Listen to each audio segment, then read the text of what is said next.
అడుగుతున్న ఈ వేదిక మీద నుంచి తెలంగాణ రాష్ట్ర రైతాంగాన్ని, ఎవరో ఒకరు భూమి కోల్పోవాల్సిందే.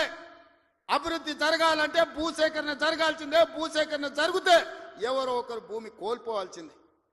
ఇవాళ నేను 1200 ఎకరాలు ఆడ భూసేకరణ చేసి తొండలు గుడ్లు పెట్టని భూములను ఇవాళ ఏదైనా ఏజో పారిశ్రామిక వాడ తీసుకొచ్చి పరిశ్రమలు తెస్తే మా పిల్లలకు ఉద్యోగాలు వస్తాయి, నా ప్రాంతం అభివృద్ధి జరుగుతుంది.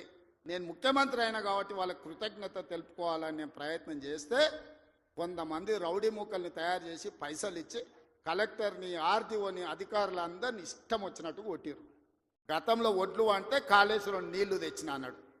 ఆ దిక్కుమాలినోడు కట్టిన కాళేశ్వరం మేడిగడ్డ, అన్నారము, సుందిల్ల 3 కుప్పగూలే.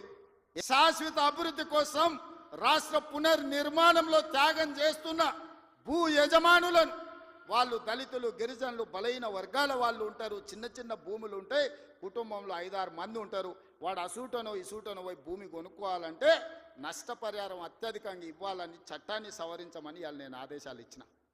చివరిగా చంద్రశేఖరరావు గారికి మాత్రం ఒక మాట చెప్తున్నా, అసెంబ్లీకి రా స్వామి, రా, వచ్చి కూర్చుందాం, రా, నీ 80,000 పుస్తకాలు ఏం చదివినావు మాట్లాడదాం, ఒక్కసారి రావే స్వామి, వస్తే రోజంతా చర్చ చేద్దాం, చేస్తే ఏందో తెలుస్తుంది లెక్క.